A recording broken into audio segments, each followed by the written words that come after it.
Hi, I'm Mike Witherill. I'm lab director at this great laboratory. Good afternoon, everyone, and welcome to our first event in our Women in Science speaker series. This series is designed to bring women with extraordinary accomplishments in science to the lab to talk to our community. I am very pleased to be able to welcome Jennifer Doudna to the lab today. She is responsible for one of the most significant discoveries in biology with Emmanuelle Charpentier, that CRISPR-Cas9 could be used for programmable editing of DNA. All of us recognize that her accomplishments were exceptional. They were exceptional even before that. She won the Alan Waterman Prize that the National Science Foundation gives to scientists under the age of 35. In fact, that's so hard to do, they've now upped the age limit to 40 because they couldn't find any below 35. And that's across all fields of science.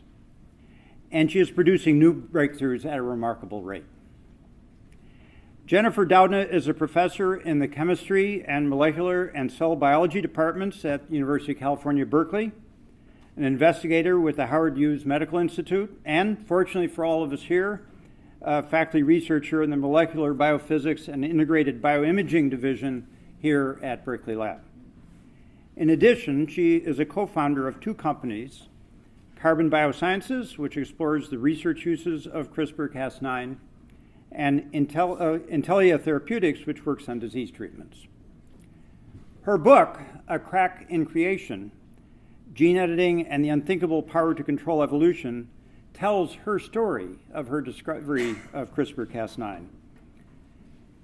This technology has brought Jennifer into the spotlight not only as a scientist, but as a science communicator. She is addressing directly the profound philosophical questions in bioethics as she and others grapple with the enormous implications for humans of this new technology, plants and animals as well. This new technique could change the world in ways that we're still trying to understand, and her book is an attempt to engage people beyond the scientific community in that conversation because it is so important. Among her numerous awards and accomplishments are the National Academy of Sciences Award for Initiatives in Research, the FNIH Lurie Prize, the Packard Foundation Fellow Award, the Alan Waterman Award of the National Science Foundation, the Breakthrough Prize, the Japan Prize, and she's a fellow of the National Academy of Sciences, the American Academy of Arts and Sciences, and the Institute of Medicine. Jennifer grew up in Hilo, Hawaii, on the Big Island, where her father was an English professor at the University of Hawaii, Hilo, as you read about in her book. She received a BS in chemistry from Pomona College and her PhD in biological chemistry from Harvard. I'm going to save your applause because we'll do this together. I'm also welcoming Joe Palca, who is, you'll recognize as NPR science correspondent and a well-known science communicator. Joe is well known for his insightful reporting on science and technology. All of us who listen to NPR know his voice. He began his journalism career in television, working as a health producer for the CBS affiliate in Washington. Later turned to print journalism, worked for Nature, worked for Science, and went on to NPR. We appreciate his wide-ranging appetite to report on everything. We have such a wide range of science and technology here, and he reports on almost all of those, and so we appreciate his breadth. And we look forward to hearing more from his series, Joe's Big Ideas, exploring how ideas become innovations and inventions. And he also co-authored the book, Annoying, the Science of What Bugs Us. Joe has also won numerous awards, the National Academy's Communications Award, so that's from all of us who appreciate the work that he does. The Science and Society Award of the National Association of Science Writers, American Chemical Society Award for Interpreting Chemistry, and the AAAS Journalism Prize. So Joe received an AB in psychology from Pomona College and a PhD in psychology from University of California at Santa Cruz. So all together now, please join me in welcoming Jennifer and Joe.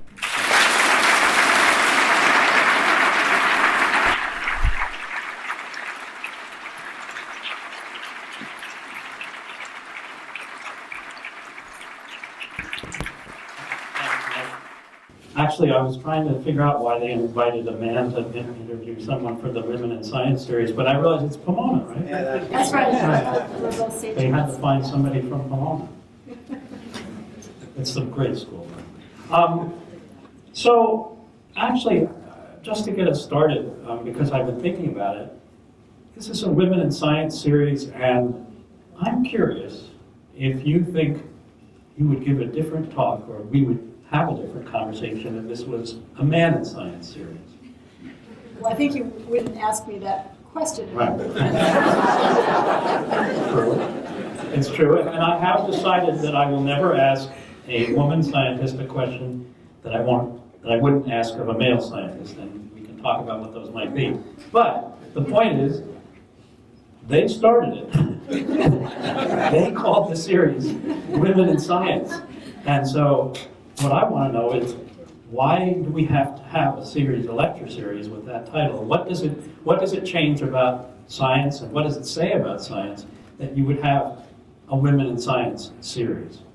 Well, I'll make two comments. When I was in my formative years, training to become a scientist, I never thought of myself as a woman in science. I always just thought of myself as a scientist. I thought it was super cool that I could, learn how to do science. So it was only later, really, I would say much later in my career, probably after I was a tenured professor, that I started to really appreciate that there are issues that come up that are unique to women in science that really still need attention and need to be grappled with. So that's one thing. And can I make one other comment? And that is that I have colleagues who are women in science who, by sort of personal policy, they don't accept any awards or do any events that are for women in science because they think that's,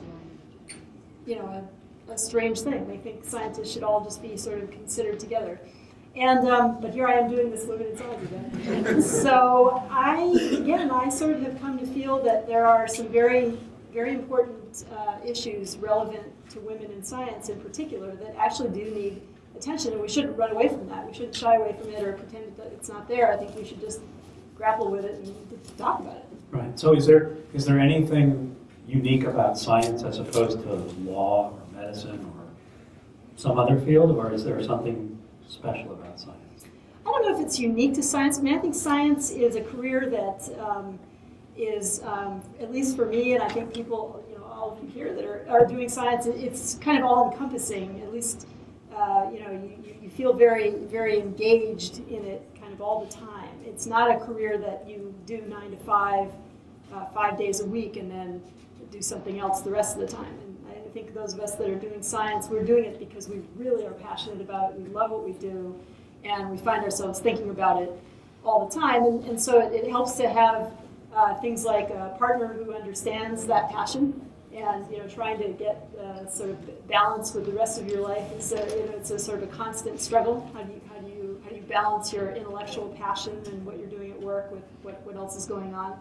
And that's not unique to women, and it's certainly not unique to science. But I do think there are aspects of that that sort of women do have to deal with that don't affect men in the same way. So I'm just curious. You said that you didn't really think about the issue of I'm a woman in science. So when did you feel like you had become a successful scientist? I'm still waiting. Okay, well then we're interviewing the wrong person. No, I guess what I mean by that is that we're always striving as scientists, right?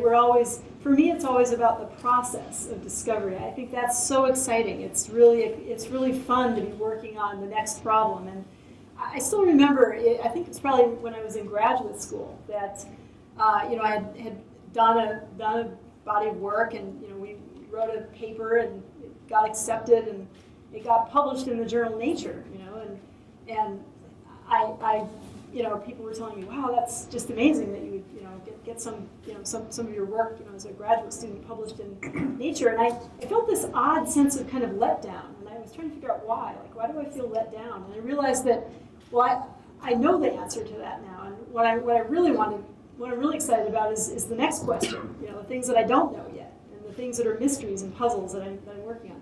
And I think that's kind of, I think for many of us that are scientists, that's how we operate, right? Once you know the answer, it's not nearly as exciting as when you are still grappling with something and trying to figure something out. I think that's really why we go into science in the first place. Yeah, I think that we were talking about before the lecture started, we talked about the non-linear process of science where you start out, well maybe we can just, in a linear sense, talk a little bit about your starting out and how you went from Hilo to Pomona to Harvard to Yale. What was the when did it become clear that something in this scientific realm was something you wanted to spend your life doing? So I grew up in a small town. I grew up in Hilo, Hawaii, and my family they were academics but not scientists, and I went to a public high school where most of the kids were not college bound, and I just I always loved math. I loved my chemistry class in high school, and I began to I always sort of had this sense that I know I want to have a career sometime, and I didn't really have any particular designs on what that would be. But then I took one of these aptitude tests in high school, and the scores came back, and my top career based on my score on this aptitude test was civil engineer. First of all, I had no idea what an engineer was. A civil engineer? Well, no, is it somebody who's polite? I don't know.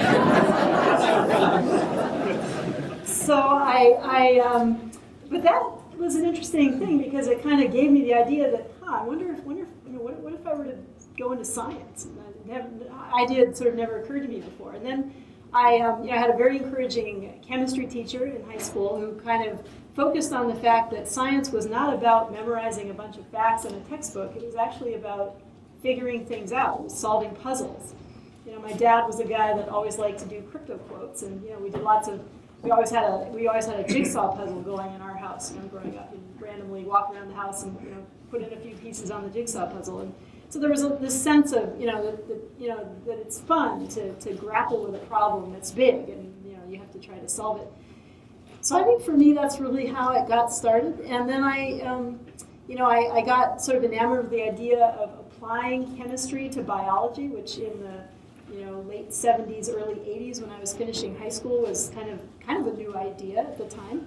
And Pomona College, the reason I went to Pomona was that Pomona was one of the few small liberal arts colleges at that time in the country that had an undergraduate major in biochemistry. So that's why I ended up there. So you graduated from Pomona and you said to yourself, I think I'd like to build a gene editing system.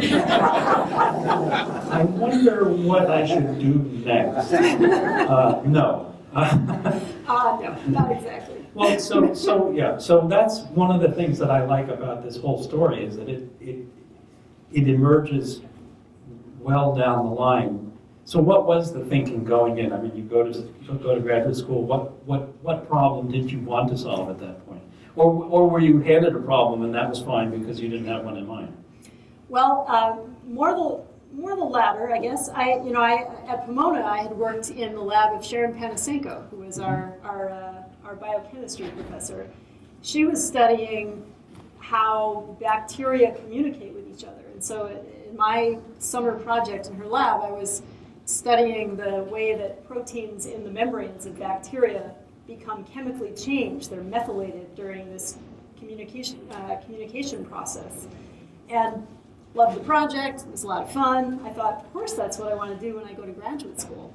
But I got to Harvard Medical School, where I was going to starting my graduate program, and there actually wasn't anybody there who was looking at how soil bacteria communicate with each other. Surprise, surprise. And so I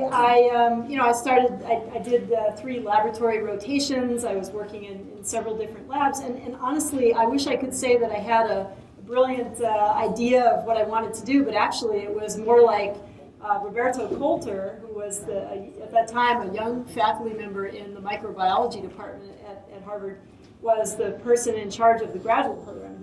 person that actually called me my senior year at Pomona to tell me that I was accepted to the program. And after picking myself up off the floor, because I was so shocked to get in, I said to him, I think I might want to come out and start working in a lab over the summer, a little bit before the start of the school year. Would that be okay? And he said, sure. And he said, I just need to know which lab you'd like to work in. And I said, how about yours? And he took me in. And, one thing led to another. And by the time I was doing my third rotation in my program, I ended up in the lab of Jack Shostak. And he was, again, a very young guy at the time. He was working on recombination in yeast and trying to understand how DNA recombination works.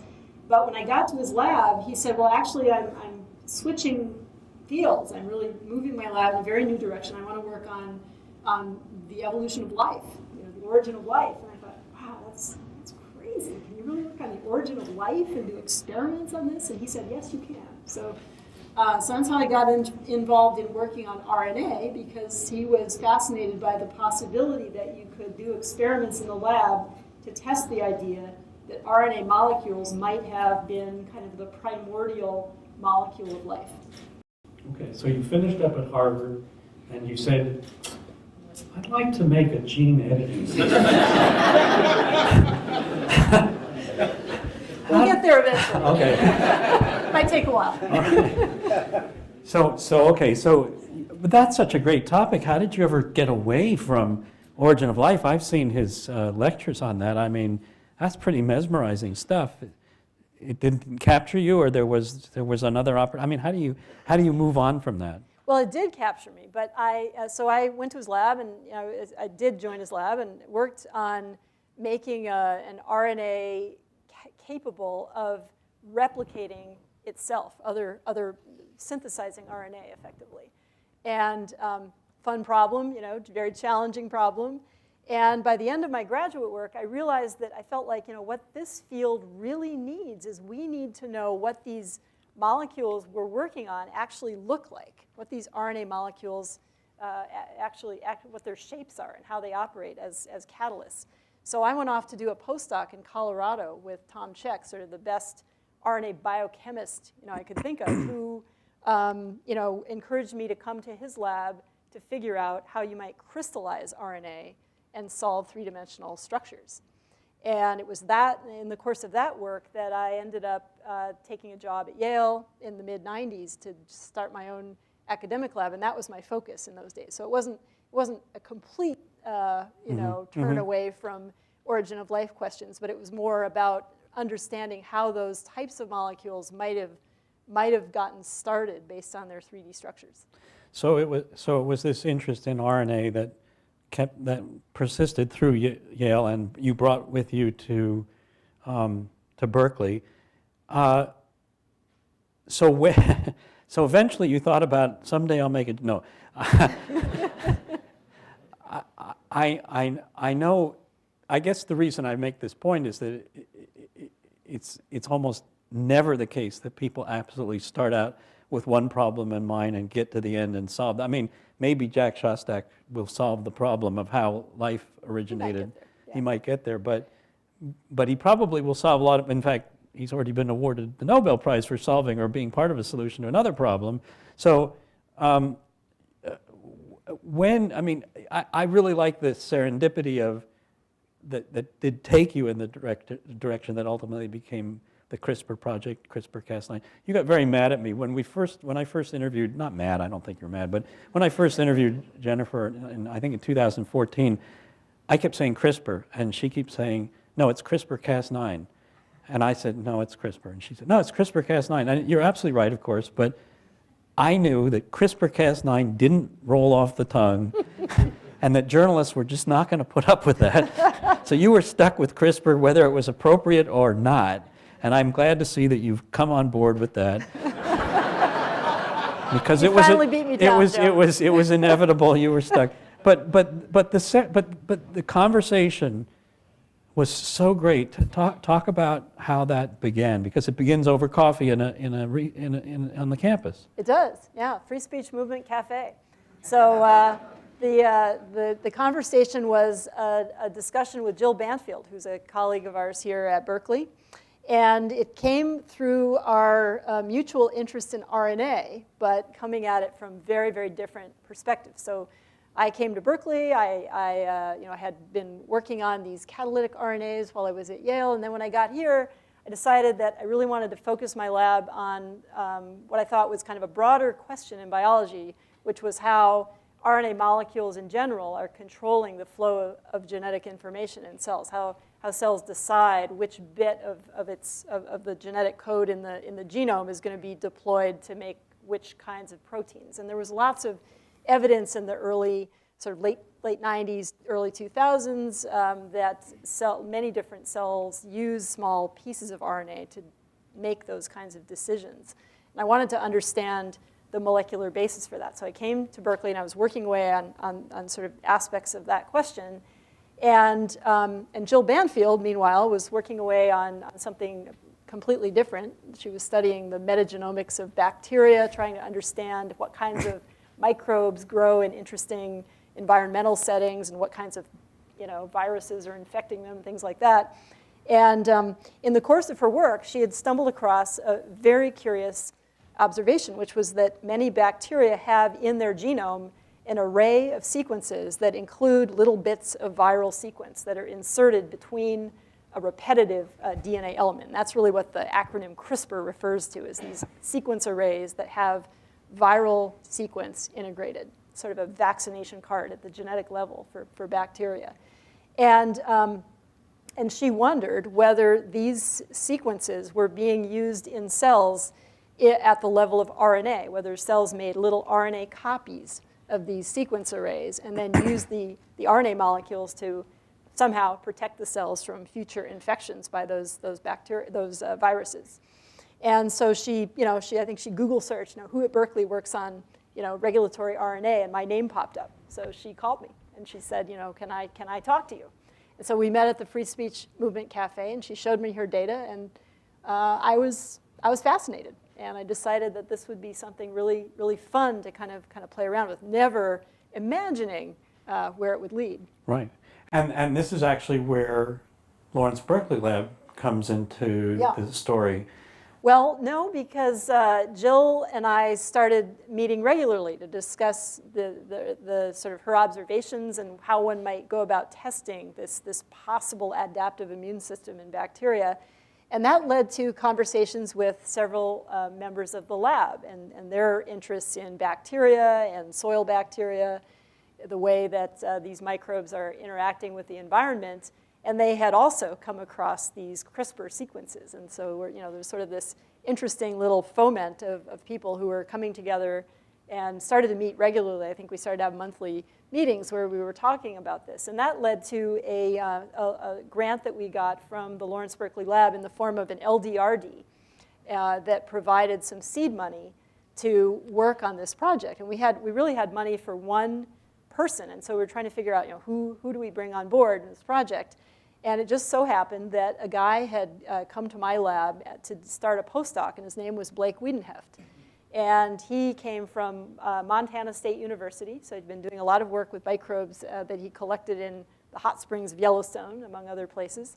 Many of them had CRISPRs, so he had become very aware of these elements. He just had no idea, like the rest of us, how they might work, and he wanted to come to work on this. And he was someone who was so kind of passionate and charismatic, and he got to this environment, and he gave a talk at one point to our little group that included Berkeley Lab members.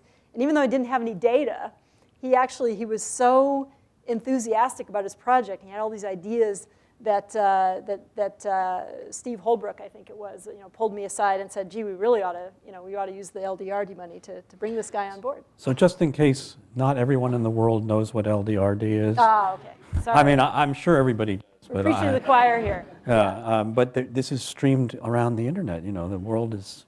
What is it? What is it? It's something to do with the discretionary money from the lab. What is it? Lab directors. R&D. R&D. Right. Okay. It's money that can be rationally spent on interesting projects. That couldn't possibly get funded anywhere else. Right. Okay. Yeah. Fine. So how, I mean, when did the lab's interest, I mean, maybe you were working on multiple directions in terms of RNA, how it worked to change the way genes are expressed in labs, and of course RNA interference was coming up around this same time. When did the CRISPR part of your investigations start to take over, or were they always in parallel until one point? No, they were distinctly very minor part of my research. And in fact, I felt kind of guilty, and this is where I was also very grateful to the LDRT funding, because I had, my lab was funded largely by the Howard Hughes Medical Institute. And I was, I was going to be coming up for a review at the Howard Hughes Medical Institute. And I had some sleepless nights thinking, how am I going to defend to a medical institute that I'm working on a bacterial immune system? It seemed like maybe a tough sell. So we were, it was definitely a very small kind of part of my lab. But I went to You couldn't have just told them that it was going to lead inevitably to a gene editing system that would have like fundamental... Just wait. Just Right. Hold on, hold your horses. Yeah. Right. Well, so it was this very small part of my lab. And then I went to a meeting in 2011 where I met Emmanuelle Charpentier. And she and I had read each other's papers in the scientific literature, but we hadn't actually met until that conference. And while we were there, we started talking about the work going on in each of our labs. And she was telling me that she was working on one of the types of bacteria that infect people that have a compromised immune system, a bug called Strep pyogenes. And this bug has a CRISPR system that was different from the ones that my lab had been studying up until that point. It had a single gene in the sort of associated with these CRISPR arrays that had been shown genetically to be responsible for the adaptive immunity in these bugs. And it was a gene called Cas9. And so when we met at that conference, we realized that we had very complementary expertise. She was a great microbiologist. My lab does a lot of biochemistry and structural biology, and that if we put our expertise together, we could figure out the function of this protein encoded by the Cas9 gene. And so that really started us on a project that eventually, through the work of Martin Jinek and Chris Chylinski, two people that were working in our respective labs, they were actually communicating over Skype. They'd never met in person, kind of an amazing thing, and sending samples back and forth by FedEx. And they uncovered the biochemical activity of this protein and realized that it's an RNA-programmed protein that can be directed to cut DNA sequences of any desired sequence by using the guiding RNA and changing the guide RNA sequence to match the sequence of DNA where you wanted to introduce a double-stranded break. But sorry, go ahead. Well, I was just going to say that I think for us, when we did those experiments and saw the way this protein worked and how it could be redesigned to have a simpler guide RNA that uses a single piece of RNA to hold on to the protein and also provide the sequence information for DNA cutting. That was really when there's sort of this proverbial moment, I guess, when Martin Jinek was in my office showing me his data, and we kind of looked at each other and we realized, holy moly, this project is really going in a very exciting direction that we couldn't have expected before this moment. But again, I just think I'm almost clear on this because I've been reading it and rereading it. But the sequence that the guide RNA is using in a bacterial system is the sequence found in the CRISPR region. Yeah. So it's taking the sequence of a viral phage or something like that, and making a cut in that so it's deactivating the virus. Yeah. And what you're saying is, instead of using that template, you can begin to, do your own template. You say, instead of, we're not interested in cutting viruses, we're interested in cutting hemoglobin genes or whatever, so you find another sequence. Right. And the first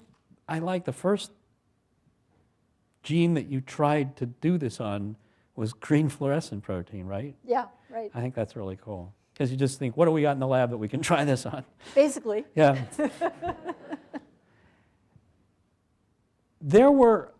You talk in the book about a lot of people sort of noodling around on the edges of this because CRISPR wasn't, I mean, it's not a well-known field, but there were groups of people, sure. and you mentioned this whole industry of the food industry trying to figure out how to avoid, how to understand the viral susceptibility to viral infection of bacteria that are important in creating yogurts and cheeses and stuff like that.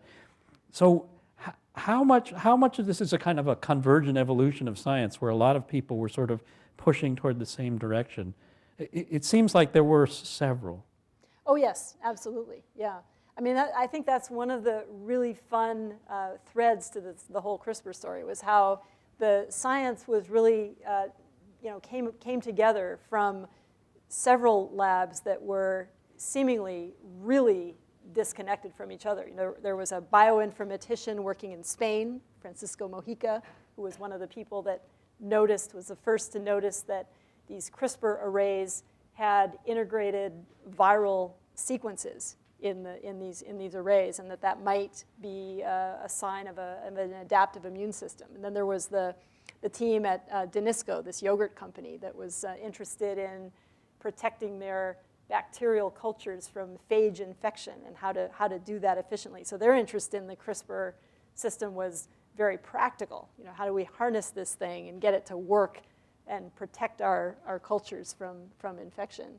And then there were some labs in the Netherlands who were interested in the biochemistry of these enzymes and started to study, as we did, started to study how these proteins with their guiding RNAs actually work. Yeah. Now, so right now, so you realize at the beginning this gives you a chance to go into a living cell to make a directed cut in the DNA and either break it and have it not work at all, or insert something at that point, change it in some desired way, and have the cell continue to live, right? Yeah. And so the obvious importance of that, I mean, that becomes, the consequences of that become obvious to a lot of people right away. And suddenly, you go from being a basic researcher who's trying to understand this mechanism of how does these strange sequences work and how, to somebody who's developed what's a tool for biologists, but then even more than that. So talk a little bit about this funny intersection between having lots of basic questions to ask about this system, which you've just figured out, and having other people saying, yeah, we could do this, all these other things that people are trying to use it for. Yeah, well, it was a sort of a fascinating transition because, as you point out, my lab, and we still do, very interested in fundamental mechanisms and the biochemistry and structural biology of these systems and how these molecules are working. And so that was all, sort of continuing to go on in our lab and others. But there was this massive adoption of this technology by labs globally that happened within a matter of months. I mean, it was very, very fast. And, starting to see this sort of incredible crescendo of, publications in the scientific literature, people speaking at meetings, talking about using the technology, my email inbox, starting to fill up with people interested in using it in different ways, and mostly not really asking for help, but more often just emailing results of their experiments and saying, wow, look, we just changed the genetics of the fly, this butterfly, and now I've been able to control wing pattern development. Just really crazy, all sorts of really fascinating and crazy stuff that was going on. And so I remember going to a meeting. I had a meeting with several people in Boston, kind of early in 2013, and I had a brunch with George Church. And George, of course, one of the people who's been for a long time in the field of gene and genome engineering and gene editing, and using earlier technologies for doing this. And so having this brunch with him and talking about what we were doing in the lab and asking him,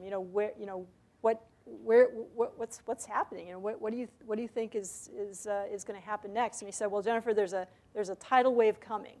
He said, it's going to be big. I don't know how big yet, but it's going to be really, really big. And I've always remembered that because it really literally was kind of right on the cusp of when the sort of the widespread adoption was just taking off, and you could really start to imagine all of the ways that a technology like this was going to be utilized in agriculture, in clinical medicine, in fundamental research, and all sorts, synthetic biology, and it was just sort of a time of, I think many people it started to dawn on many people that this technology was really going to transform the way we were all doing science. Yeah. Excuse me. So at that point, you're a basic researcher, and you could say, take this, do what you want. I'm going to go back into the lab and pursue the intellectual, scientific questions that this has raised for me. But instead, you take on a much more public policy-oriented set of questions, like what should we be doing this, or are there any limits to what we should, and how should we start thinking about this? And I'm curious to know, what was that about? I mean, had you been particularly active in bioethics or ethical questions of research up until then? So what made you, I mean, there were implications, but not everyone feels it's their, I mean, I'm just the scientist, you decide about how you want to use my work, is what some people would feel. Right. Well, I have to be very honest that it was not sort of an easy or natural thing, I guess, for me to, recognize that it would be important for me to be discussing the implications of gene editing in a very public way. In fact, it felt very, very terrifying in many ways. One thing that had happened in early 2013 was that I had gone to our dean, Steve Martin, at the time at Berkeley, and I said, I need to talk to you about a paper. And I'm sure he was like, oh, why do you want to come and talk to me about a paper? Yeah. I'm busy.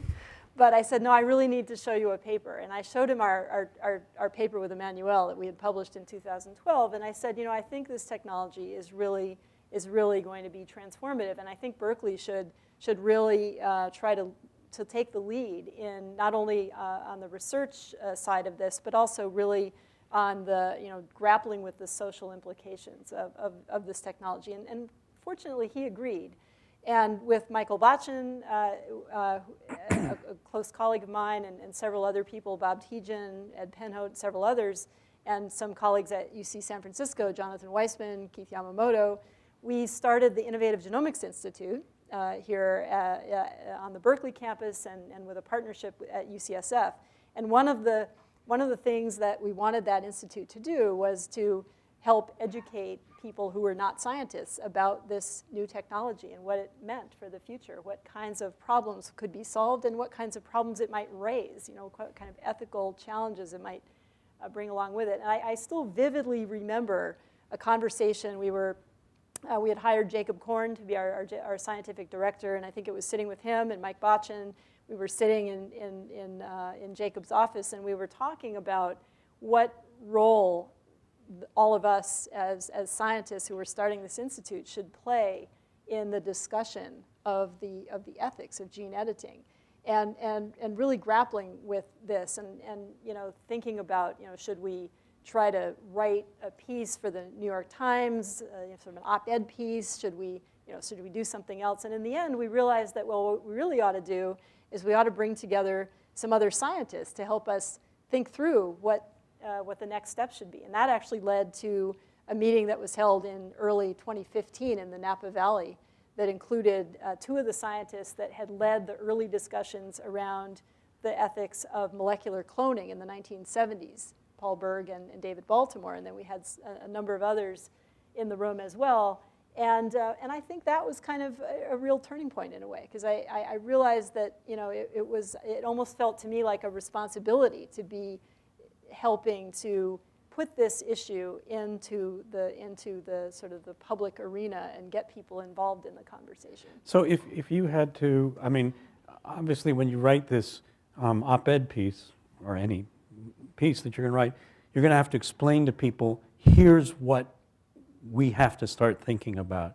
So what is the first part of what do you say to people? Here's why it's important to think about this. These are people who don't understand because they don't understand, I mean, most people, how CRISPR works or why it's important, or what genes are, whatever level you want to start at. But how do you explain to people why this is something they should pay attention to? Well, I learned pretty quickly that you couldn't use a lot of jargon. I think I told you that. No, You probably told me that. Yeah, among others. I'm sure you did. And that it was really important to find some helpful analogies so that people could understand what gene editing really means, and that it wasn't so important for them to understand all of the details of the science, but really they needed to understand the principles of what this really meant. What was a technology like this allowing scientists to do that wasn't possible before, and why is that a game changer? Why does that change the way that scientists would approach their research, but also how we might think about solving real problems that society is facing?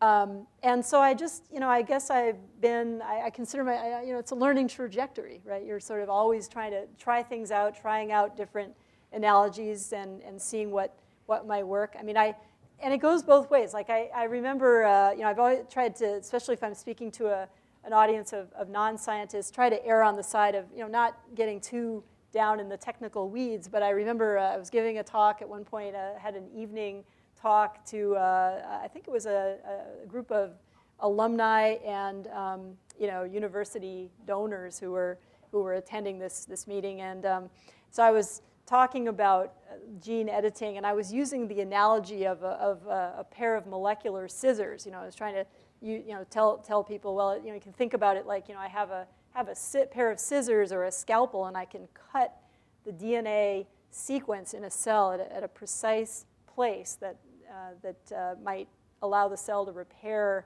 a mutation or introduce a new piece of DNA sequence. And at the end of the lecture, somebody stood up and I had a question, and I said, yeah, what's your question? And he said, well, I know it's not really scissors.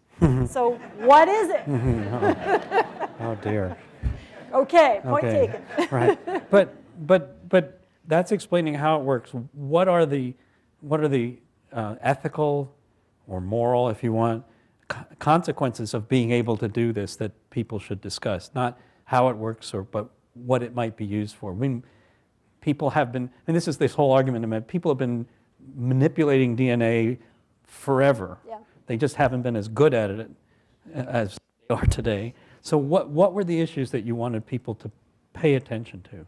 Well, I think a big one, honestly, was the idea that you could use a gene editing technology in the germline, in the human germline, meaning making changes to egg, sperm, early embryos that would become heritable changes. And that capability, although it's been a possibility in the past, I think with the CRISPR technology, it really becomes a probability. Because of the way the technology works and how quickly it was being adapted for that kind of application in animals, for example, that it became clear pretty early on that this would be a very real possibility as an application in humans. And then that, of course, raises questions, all sorts of questions about who decides about that kind of thing, who decides what kind of changes one might make in the human germline if you're going to do that, who pays for it, who regulates it, who gets access to that technology. If it's available to some but not others, it becomes problematic. What if it were a state-sponsored thing? Does that raise the issue of eugenics? I mean, just on, right? Sort of lots of, and it kind of gets to the whole core of like how we think about what makes us human. What makes us human? And now that we have a tool that allows us to tinker with the code of life, and tinker with our own genetic material in a very precise and controlled way, it's sort of it makes you think about these kinds of possibilities in a very different way. So I know we're going to move on to general questions in a minute, but I want to raise this because you talk about it in the book, and it's an interesting problem. So here you are, responsibly sitting down, thinking about this, discussing it, deciding there should be a moratorium, at least for now. Let's not do this. Stop, hold on. And like the next day, there's a paper comes out saying, we've done it.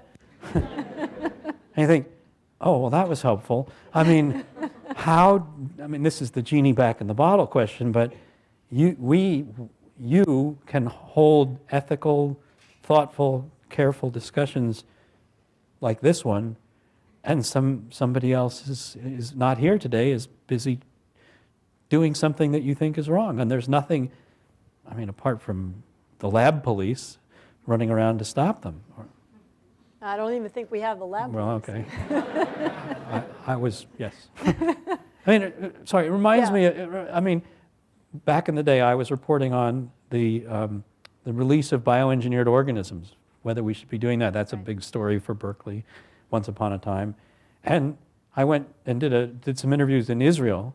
And in America, we should have committees and discussions and this and that. And then I asked the scientist in Israel, who was also trying to make a transgenic tomato or something, well, would you plant this in the field? And he said, well, I'd probably talk to my colleagues first. But that was his level of protection, and here, Yeah. so my question is, it's fine to have the discussion, but what's the follow-through? Who does, if there's not a lab police, who does make sure that these things don't get ahead of us?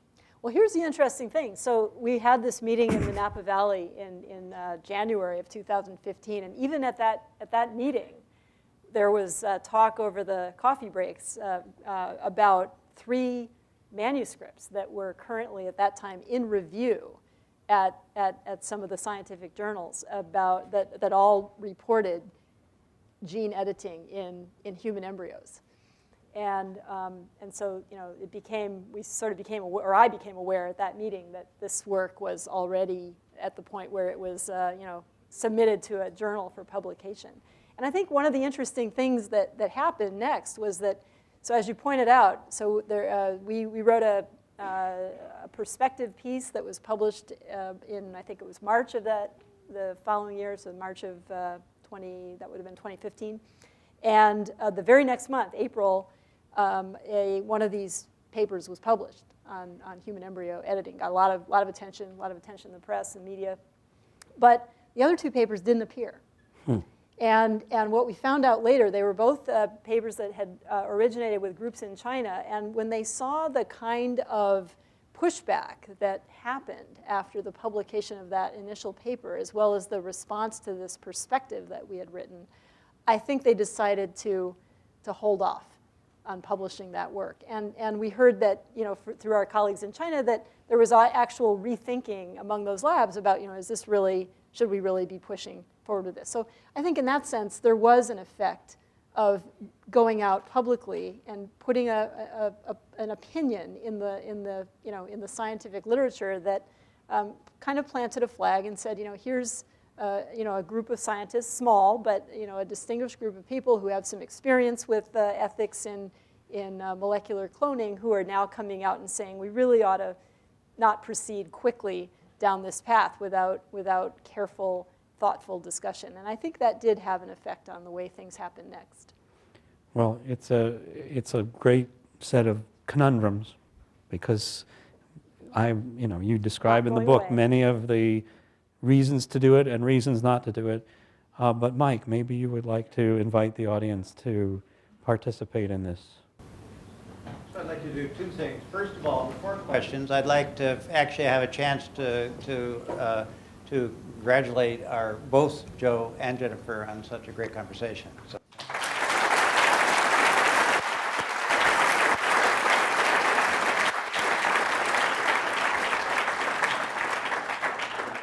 And we'll have a little time for questions. So anyway, people who ask a question, this is being streamed, and so please wait for a microphone, and Dan's going to hand the microphone around. So put up your hand, please. I see one in the back.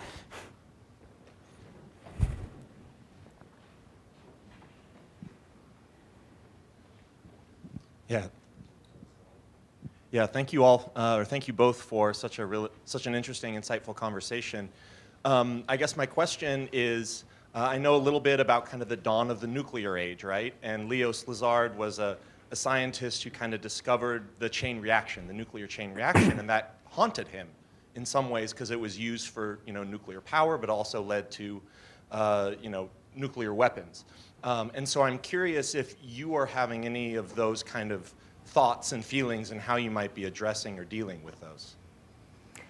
Well, I certainly, early on, I definitely had very kind of intense thoughts about, what was going to happen with this technology. What if it got into the wrong hands? I told one of my dreams about this to Michael Spector, and it actually got into the New Yorker, much to my kind of horror. But but it was a dream about Hitler. It was a dream about a colleague asking me to explain the CRISPR technology to someone, and being led into a room, and the person in the chair turned around, and it was Hitler.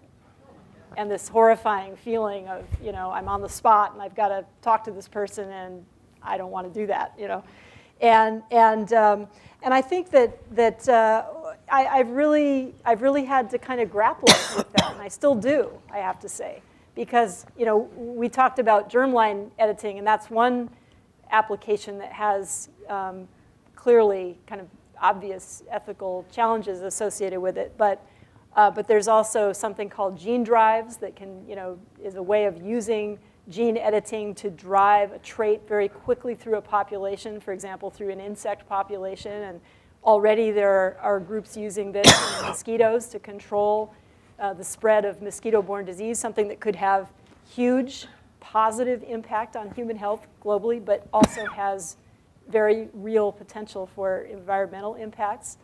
And then there, of course, are all of the implications of using gene editing in agriculture. Do we consider something that's gene edited to be GMO or not? And different countries would say yes or no for the very same product, right? So it's also an interesting thing. So I think that it just, I guess the way I look at it right now is I feel like there's a lot of very positive things that will come from a technology that allows precision gene editing. And I focus on those, but I also think we have to just be very, very honest and very transparent about other ways that it could be used that would have very dangerous or ethical implications that really have to be grappled with before just forging ahead. And the thing I worry about the most, honestly, is not so much the intentional misuse of this, but it's more the rush to do something to attract, to get attention, or just to sort of say, hey, I'm the first to do this. Not that scientists ever do that, right? That would cause a public backlash. Other questions?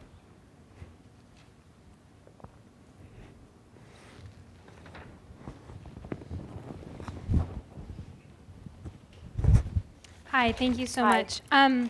Kind of on what you were talking about how the technology has the capacity to be moving forward and potentially faster than the ethics conversations that we're having. I'm wondering if you're involved at all in actual policy design about what can or can't be done, and whether that's something that you're thinking about, because it's not necessarily something that's been regularly considered in terms of like American or any sort of international policy that limits technological advances.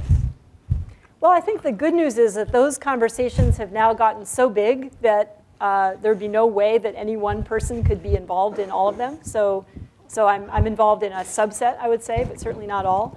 But I think that what's heartening is to see that people like Francis Collins at the National Institutes of Health has been leading some meetings to discuss how gene editing can be used in the clinic eventually, and how to work with the Food and Drug Administration to create a pipeline for approval of these drugs that would try to streamline that process so that it's possible to get, to think about how you would do personalized medicine, but without having each individual formulation of a gene editor have to go through, its own set of clinical trials, simply not feasible. And also, I've seen that there's been a lot of interest among some of the other government agencies. So the Department of Energy has been out to visit a couple of times. And the Department of Defense already has a program that they're funding called Safe Genes that's all about trying to create safer ways of using gene editing. So I think these things are happening, and I think that's all been very good. Also, there's lots of discussions in other countries, in Asia and in Europe, various groups that are involved in helping to develop sort of, I wouldn't say policy so much right now. It's kind of a step before that. It's kind of asking, what does this technology really enable, and where is it going in the near term? And so then how do regulators need to be positioning themselves, and how do they need to think about this? So I think that's really where it is. It's still at a pretty early stage of really just trying to educate our regulators about what they need to be doing. Maybe one more?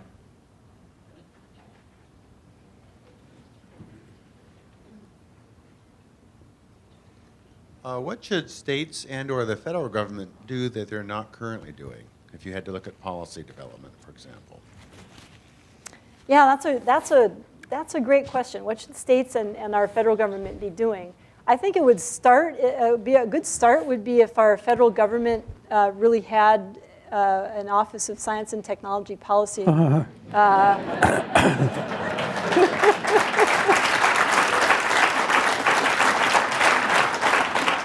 Because I can tell you that in the previous administration, I made several trips to that office, and they were very engaged with the science and very knowledgeable.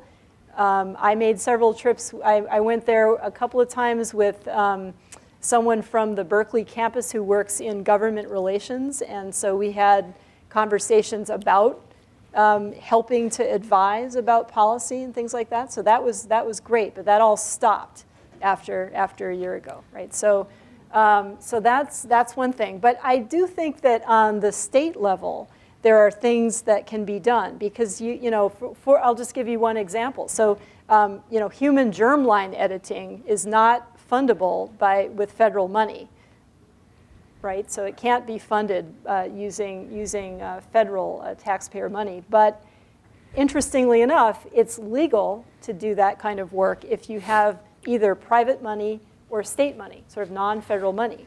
And so that means that, so some of you may have seen a paper that was published in, I think it was around the end of the summer, from a group up in Oregon that was doing human embryo editing. And they were doing editing on viable human embryos. And the whole purpose of their study very clearly was to establish a protocol that could be used for clinical use of human germline editing.